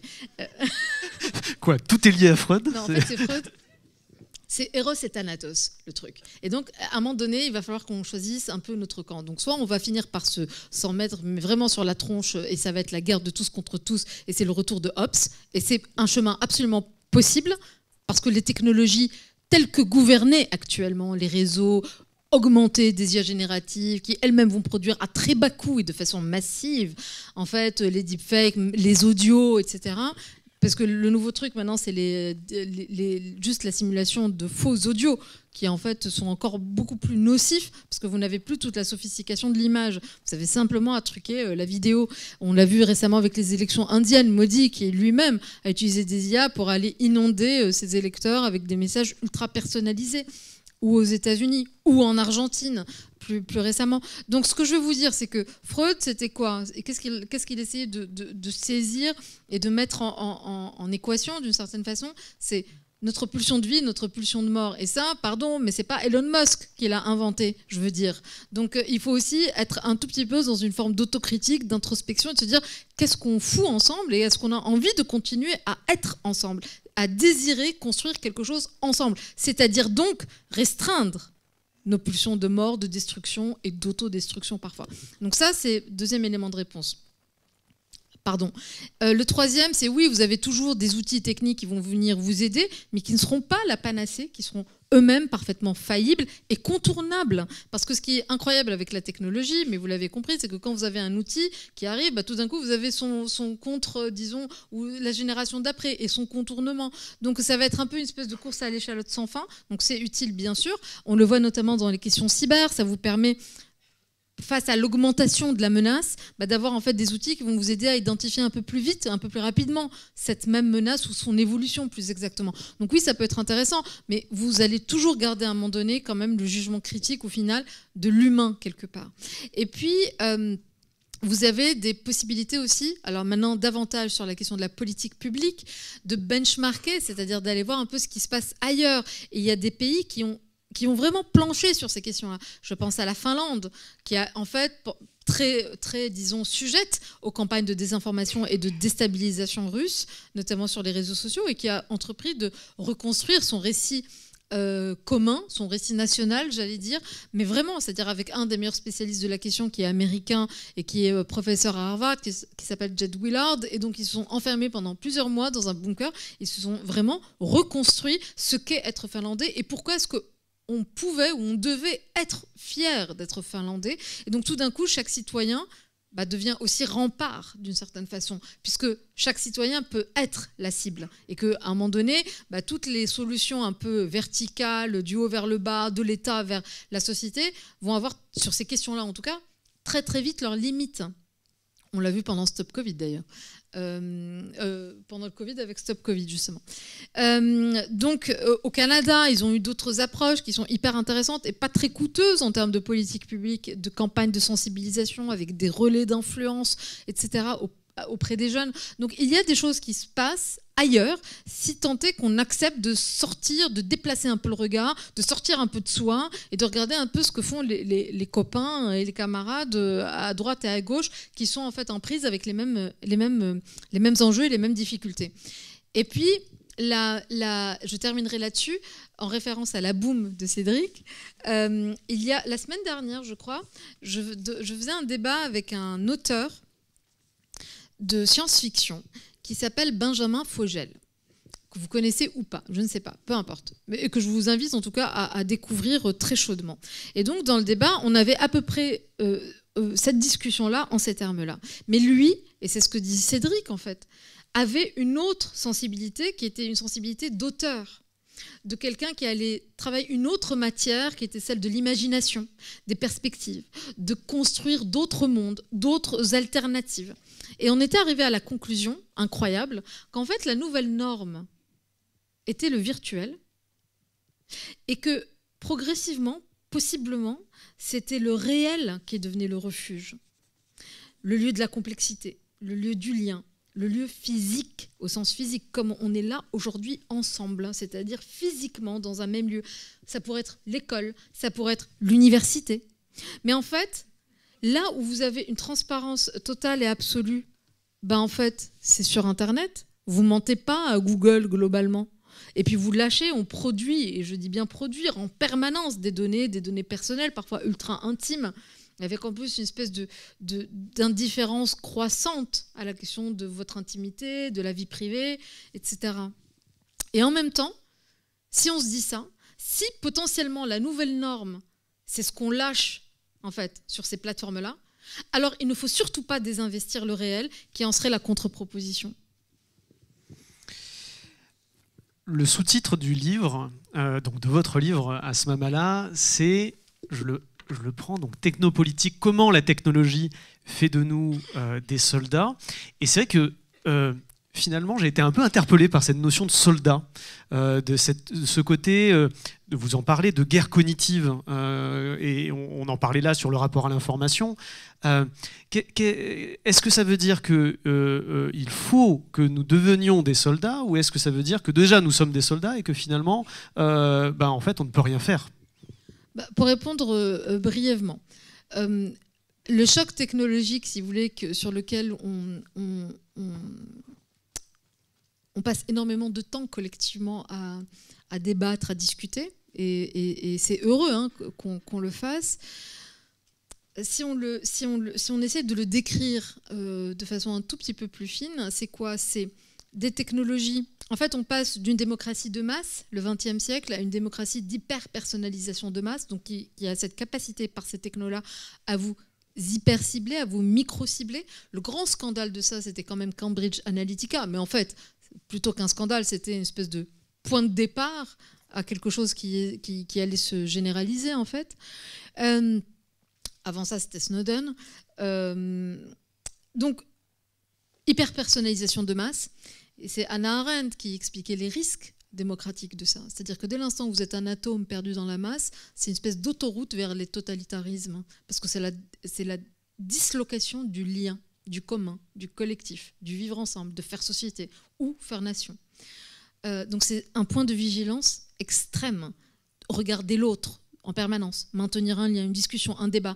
Aujourd'hui, par exemple, dans le paysage médiatique français, c'est très intéressant. On a une surpolarisation, donc vous avez des médias sur une partie du spectre, vous avez des médias qui ont une idéologie absolument inverse de l'autre côté du spectre, mais au milieu, il n'y a plus d'espace de débat où tous ces points de vue vont discuter et être articulés entre eux. Donc c'est extrêmement, disons, problématique du point de vue de la conversation démocratique. Donc ça, c'est le premier élément. Le deuxième élément, c'est que ce sont des technologies par nature dites duales, c'est-à-dire qu'elles sont souvent à la fois civiles et militaires. Un réseau social, n'importe lequel, hein, TikTok, Twitter, Insta, Snapchat, peu importe ce que vous utilisez ou ce que vous n'utilisez pas, ça peut être à la fois un outil ludique, pratique, sympa, vous allez scroller des vidéos sans fin, vous allez mettre votre photo de votre dîner de l'avant-veille, etc. Je suis la première à le faire. Et en même temps, ça peut être aussi des espaces d'influence, de guerre hybride, de lutte informationnelle. Et maintenant, en termes de doctrine, on parle en effet de guerre cognitive avec une extrême difficulté à attraper le concept, donc qui ne fait pas encore tout à fait consensus, mais c'est l'idée de dire que la lutte informationnelle va venir, si vous voulez, manipuler l'information, le contenu lui-même. Et donc on va derrière injecter et en le micro-ciblant vers les personnes qui vont être les plus susceptibles de les relayer et d'y croire pour créer en fait, la confusion, le chaos de l'intérieur. C'est forcément un peu toujours les mêmes, les groupes extrémistes, idéologiquement aux extrêmes, les conspirationnistes, les complotistes, bon, tout ça, qui vont être, disons, très sensibles à ces narratifs-là. Mais la guerre cognitive, c'est de dire qu'on va remonter encore d'un cran. C'est-à-dire qu'on va, ce qu'on appelle en termes de, disons, doctrine, entre guillemets, la guerre des perceptions. Ça se joue sur un temps extrêmement long, c'est évidemment des enjeux géopolitiques derrière et qui vont en fait au fur et à mesure transformer votre perception de quoi, de la démocratie, de l'État, du gouvernement, de la foi en l'avenir, dans ce pays, etc. Et ça se joue vraiment à bas bruit et de façon très longue. C'est en fait tout l'enjeu et toute la question qui se cristallise aujourd'hui autour de TikTok par exemple. Pas que, mais en l'occurrence, qui amène à la question de son interdiction potentielle aux États-Unis. Donc c'est un peu la guerre cognitive, c'est de dire en fait on remonte d'un cran cette guerre des perceptions pour aller à très bas bruit et sur du temps très long bouger vos perceptions individuelles et en travaillant quoi, c'est-à-dire en manipulant quoi, vos failles, vos biais. Et c'est un peu cette prise de conscience qu'il faut. Et donc quand je dis, ou quand le livre est sous-titré La technologie fait de nous des soldats, c'est avoir en tête que ce sont des technologies duales et que ce qui vous apparaît comme étant très sympa et très ludique ou tout à fait inoffensif peut tout d'un coup, et sans que vous le voyez parce que c'est absolument invisible et intangible, devenir une arme cyber-hybride ou de ces nouvelles conflictualités dites hybrides et qui en fait ont un objectif de déstabilisation et de cyber-déstabilisation des démocraties occidentales ou libérales ou en tout cas les nôtres. D'où le fait d'en prendre conscience. Est-ce que Cédric Villani, vous voulez réagir par rapport à ce que vient de dire Asma Mala ? Je vais juste évoquer une petite référence culturelle sympa sur le thème que l'espace virtuel, autrefois espace de protection dans lequel on pouvait se réfugier, est devenu au contraire l'espace dans lequel on est exposé à tous les vents, soumis à un regard panoptique, etc., était résumé par une jolie caricature. Dans le temps, dans les années 2000, une célèbre caricature montrait un chien en train de pianoter sur un ordinateur et la légende c'était « On the internet, nobody knows you're a dog ». Sur Internet, personne ne sait que vous êtes un chien. Et 10 ans plus tard, le même caricaturiste ou quelqu'un qui a reproduit le même style l'a refait et vous voyez le chien qui regarde son écran stupéfait en disant « How did they figure out I am a dog ?» Comment ont-ils compris que j'étais un chien ? Très bien, merci. Merci pour cette petite référence culturelle. Je pense que nous allons passer maintenant à la partie qui va beaucoup nous intéresser, c'est vos questions, vos remarques par rapport à tout ce qui a été, ce qui a été dit. Alors, le plus dur, c'est toujours la première question. Ça, c'est toujours difficile. Est-ce que déjà dans la salle, par main levée, il y a des questions? Bonjour, merci pour la qualité de vos interventions. Ma question, c'est face aux risques qui existent sur nos démocraties, est-ce que la solution, ce serait de financer une recherche publique et que le public prenne cette recherche scientifique sur l'IA en main? Ou est-ce qu'il faut favoriser des entreprises privées, européennes, j'aurais envie de dire, ou sinon françaises? Je pense que c'est pour Cédric, je pense que... Ouais, très clairement les deux. Très clairement, on a besoin des acteurs publics et des acteurs privés. On a besoin de modèles publics et de modèles ouverts, enfin de modèles propriétaires et de modèles ouverts. Le bon concept n'est pas tant celui de public ou privé que celui de souveraineté. Et dans une nation, il y a des acteurs publics et il y a des acteurs privés. Il est évident qu'on ne va pas laisser aux acteurs publics le soin de tout faire, que ce soit en matière de transition numérique ou en matière de transition écologique ou autre. Si le secteur public est le seul à porter les questions vertueuses, il n'y arrivera juste pas. Il n'y a pas assez de moyens, il s'en faut beaucoup. C'est aussi le boulot du projet de société que de favoriser des acteurs privés pour lesquels, pour une raison ou une autre, on fait confiance pour être aussi solidaires dans le cadre du projet de société, soit que ce soit des acteurs qui ont des partenariats forts avec des partenaires publics, soit qu'ils aient démontré dans leur culture d'entreprise qu'ils ont, au-delà des intérêts privés, un certain souci de l'intérêt public, soit tout bonnement que ce soit des acteurs français ou européens dans leurs fondateurs, dans leurs employés ou dans la structure de capital, ou ce que vous voulez. Mais en tout cas, il faut travailler aussi bien sur le côté public que sur le côté privé, sur le côté propriétaire comme sur le côté ouvert. Bonsoir. Vous m'entendez?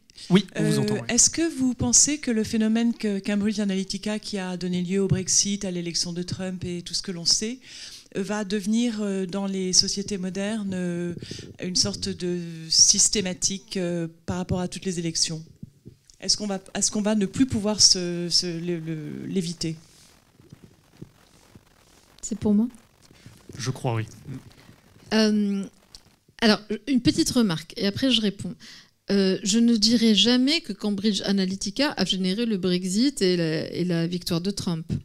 Aujourd'hui, on sait que ça a existé, évidemment. Le scandale est là, les leaks sont là, les révélations sont là, etc. Donc, qu'est-ce qu'on sait? On sait que vous avez un magma d'acteurs. Alors, Steve Bannon, côté politique, qui était donc le directeur de campagne de Elon Trump, ça va pas du tout, moi. La lapsus. Non, je sais, mais complètement, mais satellisé.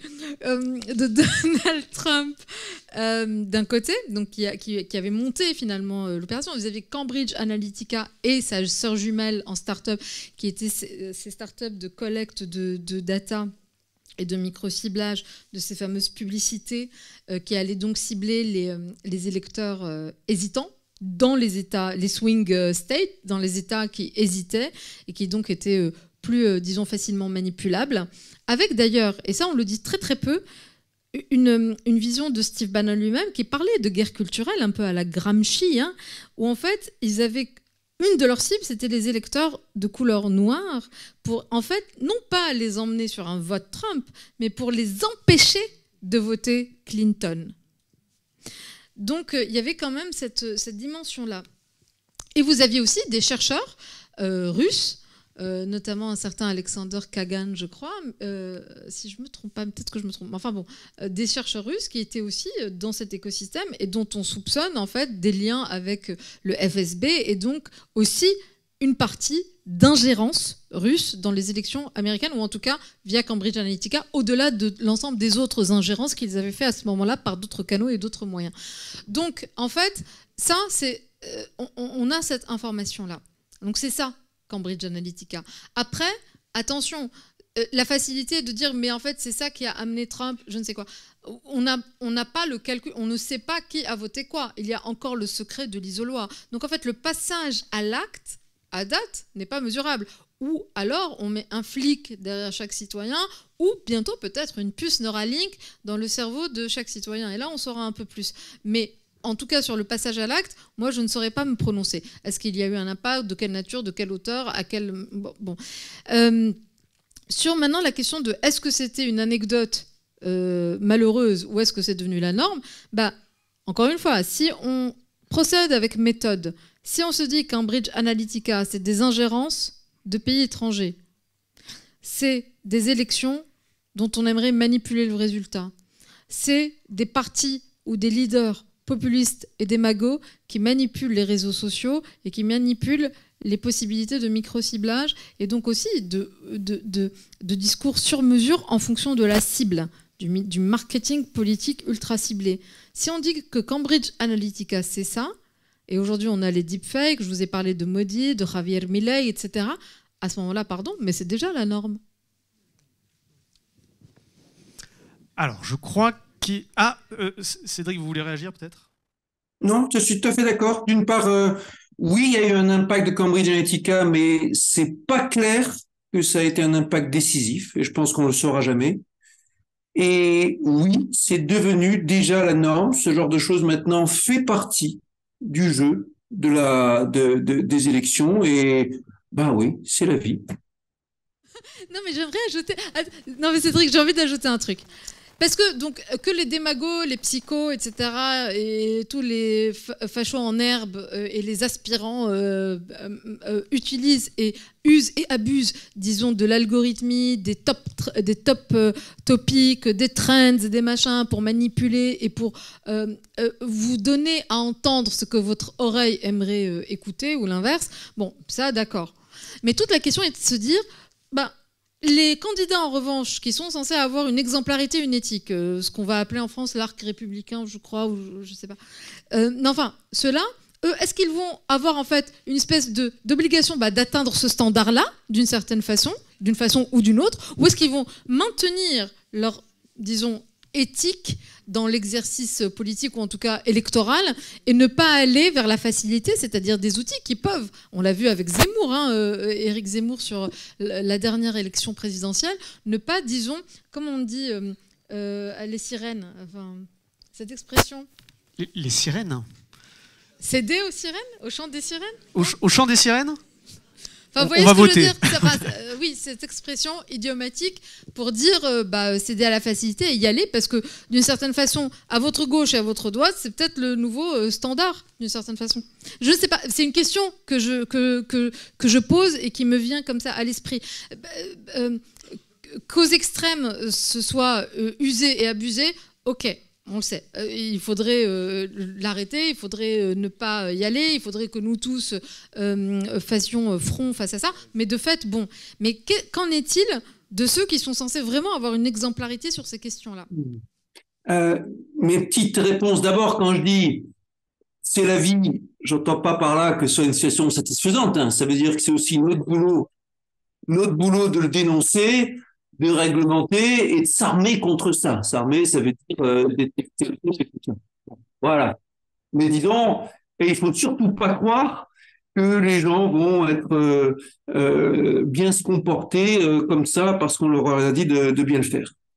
Ensuite, l'expérience montre que à peu près tous les partis, quand ils sont aux manettes et qu'il y a des possibilités de corruption, qu'il y a des jeux de pouvoir, tous les partis, quelle que soit leur ligne politique, peuvent s'y retrouver piégés dans les grandes heures où les digues entre l'argent et la politique étaient bien moins tenues. Par exemple, en France, qu'elles ne le sont maintenant, il y a eu un vrai changement là-dessus en quelques décennies. À cette époque-là, tous les partis de l'échiquier politique avaient leurs édiles corrompus, leur trafic et tout ce que vous voulez. Et c'est aussi pour ça qu'on a de la réglementation qui s'applique à tous, pour éviter les tentations ici et là. Et même si effectivement, pour l'instant, c'est plus par rapport à des positions extrêmes qui recourent sans aucun problème à ce genre de manipulation, n'importe quel parti pourra en être tenté. Et c'est le boulot aussi de sans pitié, par exemple, attaquer la réputation d'un parti qui s'y risquerait. Petite anecdote. D'abord, la frontière est floue après sur où commence et où finit l'éthique et l'intégrité par rapport à l'usage de l'algorithmique dans le jeu politique et dans le jeu des campagnes électorales. Mais un grand nombre d'outils au cours des dernières années se sont développés pour aider les partis en campagne à cartographier leurs électeurs en fonction des quartiers, leur donner des suggestions de qui est-ce qu'il vaut mieux aller voir en priorité en porte-à-porte, quelle opinion il vaut mieux mettre en avant auprès de tel ou tel secteur, tel ou tel quartier, etc., etc. Et ça a éveillé des réactions extrêmement variées. Certains disent c'est une façon pour le politique de mieux comprendre les électeurs et donc de mieux servir la cause. D'autres disent c'est la ruine de la politique parce que ça va accentuer le côté girouette du politique qui a naturellement tendance à dire oui à tout le monde, oui aux uns, oui aux autres, même s'ils défendent des points de vue contraires, sans assumer le fait d'avoir une ligne en tant que telle. Petite anecdote là encore, j'ai siégé dans bien des jurys d'innovation dans le temps, dans les années 2010, et la fois où j'ai vu vraiment une bagarre commencer, une engueulade commencer entre membres du jury et la start-up qui présentait son innovation, c'était sur un logiciel de ce type. C'était un logiciel qui aujourd'hui a pignon sur rue. La start-up a travaillé avec des parties qui sont extrêmement bien considérées. Et à l'époque, elle présentait sa solution technologique sur ce mode. Et l'un des membres du jury, qui avait l'air jusque-là se comportait extrêmement bien, s'est mis dans une rage à dire comment tu crois que c'est comme ça que les politiques vont récupérer leur crédit et que c'est comme ça qu'on va aider à lutter contre les inégalités, c'est un scandale, enfin quelque chose comme ça, où j'ai dû intervenir pour calmer les jeux en tant que président du jury. Et d'ailleurs, sur la question juste des modérés, le premier qui a utilisé ça, c'est qui d'après vous? Ouais, c'est Obama. Et c'était un des cofondateurs de Facebook. C'était le coturne du grand fondateur de, comment s'appelle-t-il, de Zuckerberg, voilà. C'est le coturne le voisin de chambrée de Zuckerberg, et il a, après la fondation de Facebook, il s'est allé se consacrer à l'équipe d'Obama, à offrir à son plein le communication moderne du plus haut niveau. Et ça a été un carton. Plus tard, il a fait partie des gens, donc ce cofondateur de Facebook, dont le nom m'échappe là, il a fait partie des gens qui ont publiquement appelé au démantèlement de Facebook en jugeant que ça avait pris trop de pouvoir et une emprise politique aussi, alors que lui-même était à l'origine de sa création, une emprise politique qui n'était pas du tout dans l'esprit de départ. Et j'ai l'impression quand même dans la Silicon Valley, même si effectivement il y a des tendances idéologiques, il y a quand même régulièrement des dramas, on pourrait dire. Enfin, là je rebondis juste sur ça, mais Elon Musk, il y a, je crois, quelques semaines, a fait un procès sur OpenAI avec donc son fondateur Sam Altman, et régulièrement, en fait, ça ressort. Donc la rivalité des deux meilleurs ennemis, Elon Musk-Altman. Bon, on a l'impression que c'est un peu des coups médiatiques, comme ce que vous disiez un peu, Cédric Villani, tout à l'heure, un peu des buzz médiatiques aussi, pour faire connaître les uns et les autres, pour faire ressurgir des sujets sur le devant de la scène, on va dire, auprès des réseaux sociaux et dans l'actualité médiatique. Le buzz médiatique, et Cédric avait absolument raison de le souligner, c'est d'abord le buzz sur l'outil, c'est-à-dire vous faire croire que les IA génératives, c'est maintenant l'alpha et l'oméga d'à peu près tout, que c'est des solutions miracles, et en plus encapsulé dans un autre narratif qui est celui des super-intelligences, ou d'abord des intelligences artificielles générales, puis des super-intelligences qui vont être dotées d'une conscience d'elles-mêmes, de je ne sais quoi, de je ne sais pas, enfin voilà, et qui viendraient avoir une conscience d'elles-mêmes propre et qui potentiellement pourraient avoir disons une intention malveillante vis-à-vis de l'humanité, la fin de l'humanité. Enfin bon, mais les gars, il faut quand même savoir qu'ils sont biberonnés des imaginaires de science-fiction des années 50-60, enfin pas de la Silicon Valley, mais américains, c'est Heinlein, c'est Adams, c'est Ian Banks, etc. Donc en fait, ils sont vraiment dans cet imaginaire-là. Et d'ailleurs, c'est assez logique. C'est-à-dire que, en fait, j'essentialise, mais pour aller vite. Mais ils ont lu un peu tout ça, ça a forgé leur imaginaire, et donc d'une certaine façon, ils font eux-mêmes ce que font leurs propres IA, c'est-à-dire en fait véhiculer une vision du monde, la leur, mais qui elle-même a été, disons, contrainte par les lectures qu'ils avaient de ce que était le le futur, mais sous le prisme de la science-fiction. Et d'ailleurs, même les mots Grok, Neuralink, etc., c'est Neuralace, enfin, il y a vraiment des clins d'œil parfaitement assumés à cette culture-là. Mais donc, sur la question du buzz, pour en fait créer une espèce d'effet de sidération qui va maintenir une valeur monétaire à ces outils-là, parce que derrière, c'est des énormes levées de fonds qui se calculent en milliards aujourd'hui dans la Silicon Valley, d'autant qu'ils doivent absolument remonter la chaîne de valeur vers les semi-conducteurs, parce qu'en fait, ils se rendent compte que leur ultra-dépendance à Nvidia et TSMC, bah, en fait, ça va avoir... c'est une vulnérabilité stratégique énorme. Et puis deux, ils ont une deuxième difficulté, ils ont trois difficultés structurelles. Et après, je viendrai sur le côté drama. L'ultra-dépendance à deux acteurs, grosso modo, des chips. Donc ça, c'est un vrai problème. Donc ils sont en train, Sam Altman essaie de lever 7000 milliards pour développer sa propre filière. On en est là. C'est-à-dire que c'est beaucoup plus que, disons, toute l'Union européenne ou même le Chips Act américain réunis. Donc ça, c'est l'ambition. Il y a aussi la question de... à un moment donné, ils ont aspiré énormément de data que... il n'y en a plus tellement de dispo, où on arrive un peu à la limite du truc. Donc en fait, on en est arrivé à des données synthétiques, des données qui sont elles-mêmes créées par les IA pour continuer les entraînements. Donc il y a une espèce de limite comme ça, mais pratiquement physique. Et puis la troisième et dernière limite physique, c'est une limite énergétique. C'est-à-dire qu'en fait, c'est un coût, mais terrible, en data center, en stockage, mais aussi sur l'usage lui-même. Un prompt coûte, en fait, énergétiquement, mais une requête coûte ultra cher énergétiquement, j'entends. Donc il y a un problème de soutenabilité du modèle, que Altman lui-même d'ailleurs commence à pointer du doigt à droite à gauche. Donc il y a un effet de sidération et de buzz, mais qu'il faut toujours absolument déconstruire pour le mettre en regard des limites de ce modèle-là. Après, oui, il y a un côté un peu Dallas entre ces gars-là, parce qu'ils se connaissent tous. Altman, le mentor d'Altman était Musk et Peter Thiel. Peter Thiel était le super pote de Altman. Zuckerberg connaissait... Enfin, tous ces gars-là se connaissent. Et à un moment donné, soit ils ont été potes, soit ils étaient mentors, soit ils deviennent tout d'un coup les meilleurs ennemis du monde. Mais autour de visions idéologiques. Des questions sur le wokisme, par exemple. Il y a une bataille culturelle aujourd'hui au sein de la Silicon Valley sur ce qu'on va appeler le anti-woke capital. Donc Elon Musk est plutôt un anti-woke, mais il accuse Sam Altman d'avoir construit un outil ChatGPT qui véhicule des visions woke du monde. Vous avez toute la question de la démocratie, des représentations. Il y a eu tout le scandale récent de Gemini, qui est l'IA générative de Google, qui a en fait généré tellement obsédé par cette question de l'égalitarisme qu'ils ont fini par générer des images, mais complètement ubuesques et à contre-courant de l'histoire. Donc en fait, oui, il y a vraiment toutes ces dimensions-là, mais qu'il faut serrer pour les comprendre et les déconstruire. Et d'ailleurs, si vous voulez une bonne série sur la Silicon Valley, il y a la série donc Silicon Valley qui est de HBO et qui est très bien, qui montre bien un peu les dramas avec des représentants un peu de type Elon Musk, Zuckerberg et autres. Alors, je crois qu'il y avait une question. Voilà, tout à fait, il y a une question en haut. Oui. Alors, je teste le micro. Vous m'entendez bien ?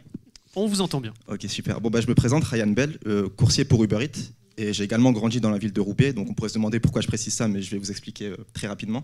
Il faut savoir que Roubaix, c'est une ville très riche au XVIIIe et au XIXe siècle. Il y a eu un essor industriel juste ici, dans le textile. Donc on a créé des usines de partout, on a fait venir beaucoup de main-d'œuvre, des Belges, des Polonais, puis des Algériens, des Tunisiens.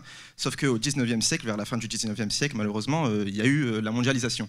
Donc on a tout délocalisé. Et toutes les personnes qui se retrouvaient sur place n'avaient tout d'un coup plus de travail. Donc aujourd'hui, Roubaix, c'est la ville la plus pauvre de France, une personne sur deux qui est sous le seuil de pauvreté. Et la problématique qui arrive et que je vois arriver, c'est au niveau du travail des sans-papiers. Par exemple, moi je viens de préciser que j'étais coursier chez Uber Eats. Il faut savoir que tous mes collègues sont sans-papiers. Plus de la moitié des livreurs aujourd'hui en France sont sans-papiers. Et aujourd'hui, on voit également Uber Eats commencer à déployer des robots livreurs aux États-Unis, à Tokyo. Bon, ça prendra du temps certainement avant d'arriver en France, mais la question c'est, une fois que ces robots livreurs arriveront en France, qu'est-ce qu'on fera de tous ces sans-papiers qu'on a exploités durant toutes ces années, mais qui ne nous serviront plus à rien d'un jour à l'autre? Parce que je ne pense pas qu'ils pourront se reconvertir dans les métiers de l'IA. Et puis Uber Eats, c'est uniquement une vitrine. Il y a tous les autres secteurs que je ne connais pas. Enfin voilà, la question, pour synthétiser, qu'est-ce qu'on fera de tous ces sans-papiers qui n'auront pas d'aide sociale, qui se retrouveront bloqués sur le territoire exactement dans le même scénario que Roubaix. Est-ce qu'on ne se retrouvera pas avec le même scénario que Roubaix, mais à l'échelle nationale? Voilà. Là, ça pose une question qui dépasse l'IA, qui est une question vraiment politique derrière, très très importante. Cédric, vous voulez tenter une réponse? La question est effectivement le gros de la question est politique sans aucun doute. C'est quel est le projet de société, c'est quelle est la politique de régularisation des sans-papiers d'une part. Vous pouvez bien imaginer que un responsable politique de gauche, un responsable politique de droite ne diront pas la même chose là-dessus. Vous pouvez imaginer que un profil comme moi qui suis sur la liste des écologistes européennes ne répondra pas la même chose que quelqu'un qui se retrouvera sur la liste de Monsieur Bellamy côté LR. Donc il y a le premier aspect, quelle est la question politique, quelle est la réponse qu'on apporte au sort des personnes qui sont sans papier. La deuxième chose, qui est un point directement lié à notre sujet technologique, c'est le fait que nous ayons besoin, nous, en Europe, d'industrie européenne et en France, d'industrie française. Vous évoquiez le drame roubaisien, le jour où toute l'industrie est délocalisée. Il s'agit de questions fondamentales sur lesquelles il faut bien insister. Il n'y a pas de projet de société viable, du point de vue écologique, du point de vue de la société, du point de vue de l'inégalité, sans une économie, sans une industrie forte, locale, souveraine. On en revient toujours là. Et la solution de Uber Eats, telle que vous l'évoquez, où les livreurs aujourd'hui sans papier, faits par des employeurs qui n'auront aucun scrupule à juste lâcher sans aucun ménagement les travailleurs à partir du moment où ils trouveront une autre solution. Tout ce qui les intéresse dans ce cas-là, les entreprises, les unes et les autres sont là pour répondre aux besoins immédiats du client, c'est optimiser le critère financier. Maintenant, il y a quelque chose d'absolument délétère qui s'est mis en œuvre ces dernières années, c'est la façon dont les publicités ont été faites sur le thème que au client, le service ultra rapide vous est dû et vous avez le droit de le réclamer et pour un très bas prix. Et ça, c'est quelque chose qui n'est pas acceptable par rapport à l'ensemble de la société. Derrière n'importe quel service, il y a des personnes qui travaillent, il y a de la valeur qui a été créée, etc. Et on a du respect à avoir par rapport à cette commande, par rapport à ce travail. Et ça n'a pas de sens que de devoir l'exiger comme ça, instantanément, sans sortir de chez soi et en quelques minutes. C'est quelque chose sur quoi j'ai aucun problème à imaginer des régulations plus fortes que ce qu'il y a aujourd'hui. Et c'est vrai qu'il faudrait que ça soit régulé. Et il existe aussi des alternatives. Sur Montpellier, on a quand même les livreurs montpelliérains, qui est une alternative où les personnes sont bien payées, bien rémunérées, avec des bonnes conditions de travail, et pas dépendants de géants entrepreneuriales comme Uber Eats, typiquement. On en revient à la souveraineté. On en revient à la souveraineté. Vous avez le livreur montpelliérien avec qui vous savez qui sont les personnes, vous savez quel est le projet, un projet de société dans lequel les choses sont acceptées et en avant. Il ne s'agit pas forcément d'un service public, mais un service dans lequel, pour telle ou telle raison, vous considérez que vous pouvez faire confiance. Oui, et c'est à nous, chers consommateurs, consommatrices, de faire le bon choix. Oui, il y a une question tout en haut, ouais, je vois. Oui, bonjour. Merci déjà pour cette conférence qui était vraiment passionnante. J'ai plein de questions, mais j'en vais se dire qu'une.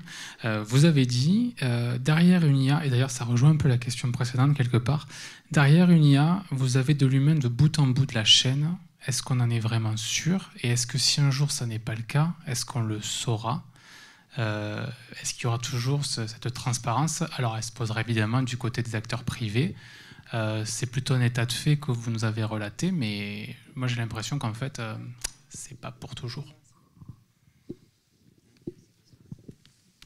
C'est pour moi? Oui, c'est vous qui avez dit cette phrase. Non, vous posez en creux, et je vais vous répondre en creux, mais vous posez en creux une question fondamentale, qui est la question de l'ultra-automatisation, qui est en fait aussi liée à la question précédente, en fait. C'est ce que je vous disais à un moment donné. je prends un champ, moi que je connais peut-être mieux que le champ social, qui est le champ un peu défense ou militaire. Une des grandes questions en termes d'exemple pour illustrer le dilemme que vous posez, qui est très juste, c'est la question des armes autonomes, par exemple. Où tout d'un coup, pour des questions de ultra-rapidité, parce qu'en fait on a mis en données finalement les champs de bataille, pour éviter les brouillages électroniques, pour gagner en efficacité, eh ben, nous sommes en train de développer des armes autonomes. Attention, les drones dont on parle à droite à gauche, etc., ce ne sont pas encore tout à fait, officiellement en tout cas, des armes autonomes. C'est ce qu'on appelle des armes préprogrammées, ou c'est des systèmes préprogrammés ou semi-autonomes, c'est-à-dire que, c'est ce que je disais un peu tout à l'heure, vous avez toujours, malgré tout, officiellement en tout cas, un humain sur la boucle. C'est-à-dire que quand vous envoyez votre arme, quelle qu'elle soit, en l'occurrence un drone, mais pas que, eh bien, vous avez toujours la possibilité de réinteragir à un moment donné. L'enjeu des armes autonomes, sur lesquelles d'énormes questions éthiques juridiques se posent, sur lesquelles États-Unis et Chine, quand les deux présidents se sont rencontrés en novembre 2023 dernier à San Francisco, se sont tapés sur le dos en se promettant de se parler, mais depuis il ne se passe hélas strictement rien sur la question. Eh bien, c'est de se dire en fait que vous n'avez plus aucune possibilité d'avoir un humain sur la boucle. C'est-à-dire qu'une fois que votre drone est parti, vous ne savez plus du tout ce qu'il fait ou ce qu'il va devenir. Quand ça se passe bien, mais quand ça se passe mal, ça se passe très mal. Et donc, imaginez que tout d'un coup, votre drone ou votre arme autonome, son logiciel, en fait, confondent un char et un bus d'écoliers. Je ne sais pas si on se rend compte de l'ampleur. Dans une réalité beaucoup moins prospective et qui est beaucoup plus proche de nous, vous avez toutes les IA militaires. Alors, celles-ci, elles ne sont pas autonomes, mais elles ont créé des dommages absolument incroyables à Gaza. Aujourd'hui, c'est une guerre qui est aussi une guerre technologique, qui est aussi une guerre algorithmique, pour prendre le terme de Alex Karp, qui est le patron de Palantir. C'est-à-dire que vous avez des logiciels qui sont capables de vous triturer toute la data qui est récupérée par l'ensemble des capteurs du champ de guerre donné et qui, en fait, vont vous déterminer toutes les cibles physiques ou humaines possibles, avec des seuils de dommages collatéraux dits, entre guillemets, vraiment, et beaucoup de guillemets, acceptable. Donc, la question des armes autonomes est une question qui est largement encore ouverte. Pourquoi est-ce qu'elle est ouverte? Et là, ça n'engage que moi sur la fin de la réponse. C'est parce qu'en fait, se joue aujourd'hui la rivalité géostratégique entre États-Unis et Chine, et donc des enjeux de puissance absolument énormes. Et un des vecteurs de puissance est évidemment la question technologique, ou plus exactement de son hyper-vitesse. En gros, le premier qui dégaine a gagné. Si je schématise, je schématise à fond la réflexion. Mais donc, c'est un peu ça qui se joue. Finalement, est-ce qu'on ne va pas se brider sur un instrument de projection de puissance que seraient les armes autonomes? Donc, c'était votre question, c'est ma réponse. Je vais ajouter quelques petits mots si vous voulez bien. D'abord, une mine antipersonnelle est une saloperie qui ne fait pas la différence entre un tank et un quart d'écolier. Et d'ailleurs, quand on essaie de trouver une définition claire d'une arme autonome, c'est très dur de trouver une définition qui englobe le logiciel et qui englobe pas la mine antipersonnelle. Et de façon générale, même si on a des armes puissantes, automatisées, réautomatisées, etc., il y a toujours des humains qui sont dans la chaîne de responsabilité. Ce sont les dirigeants qui entrent en guerre, ce sont les personnes qui imaginent les plans, ce sont les négociateurs internationaux, ce sont les marchands d'armes ou qui sait quoi. On se souvient de la chanson de Bob Dylan, Come You Masters of War, et pointant du doigt la responsabilité phénoménale des personnes, des intérêts qui s'occupent de vendre des armes. Aujourd'hui, ça fait partie du débat, les personnes qui les vendent d'armes sur les zones de conflit en Israël et ailleurs. Et la France, d'ailleurs, n'a pas forcément à être fière de tout ce qu'elle fait en la matière, en matière de vente d'armes, je veux dire. Et même s'il n'y a pas sur la chaîne de décision un humain qui est là pour prendre la décision, pour dire c'est ça, il y a toujours des humains responsables, éventuellement cachés, dans la chaîne, dans ce qui est aux commandes, aux manettes, dans ce qui a permis à la situation dangereuse, explosive de se faire. De la même façon qu'à la grande époque de la guerre froide, où à au moins 4 reprises, on est passé tout près d'un déclenchement accidentel d'une guerre nucléaire entre l'Est et l'Ouest, ben, il y avait aussi des responsables politiques, les personnes, les dirigeants politiques qui ont permis ça, les grands responsables de projets d'armement qui ont permis ce genre de choses, etc. Je vais devoir vous quitter dans quelques minutes, je suis désolé. Donc on peut se permettre une dernière question. Ok, alors une dernière question, je ne sais pas où est le micro, oui, alors je sais pas, je crois qu'il y avait une question derrière. Une question qui nous vient d'Internet. Pensez-vous que la surutilisation des IA génératives, qui facilite l'absence de réflexion, risque à terme de provoquer une perte cognitive? Est-ce que nous allons avoir une perte cognitive avec les IA génératives? Réponse brève. Oui, plus ou moins, on ne sait pas à quelle ampleur, mais comme n'importe quelle technologie, c'est le boulot de n'importe quelle technologie que de transférer une partie de vos compétences sur sur un outil technologique. Alors, j'exagère un peu quand je dis ça, parce qu'il y a aussi des fois des technologies qui sont là pour vous stimuler, et on peut utiliser des IA génératives aussi pour stimuler soit votre imagination, soit votre capacité de reconnaissance, de détection d'énigmes ou qui sait quoi. Donc les deux sont là. Comme on dit, certains aiment bien le mathématicien très original Souriau aimait bien comparer la science aux chaussures, hein, avec des chaussures. On peut se passer de chaussures, mais avec des chaussures, on peut aller plus efficacement et plus loin. On peut aussi rappeler que nos ancêtres qui n'avaient pas de chaussures avaient, eux, une corne sous la plante des pieds extrêmement développée qui leur permettait de courir et de résister en marchant pieds nus bien plus que nous autres qui avons été habitués aux chaussures. Ce genre de choses est normal. Et c'est un débat technologique qui a été posé explicitement déjà il y a des siècles et des siècles par Socrate quand venait le moment de l'écriture. Est-ce que l'écriture nous ampute de certaines facultés cognitives? Bien sûr. Moins de mémorisation, plus de malentendus, moins de capacité à prendre les choses par soi-même, évidemment. Est-ce que l'écriture nous apporte aussi des stimulations intellectuelles? Bien sûr. D'autres choses ont développé d'autres pans de nos cognitions et on apprend à faire des formules, à aligner des formules mathématiques et à se lancer dans des constructions subtiles qu'on n'aurait jamais pu faire sans l'écriture. Est-ce qu'on va avoir la même chose avec l'IA générative? Je vais répondre oui, certainement, comme avec toute technologie. Merci beaucoup Cédric pour cette très belle conclusion de l'Agora des Savoirs. On peut remercier nos intervenants. Merci.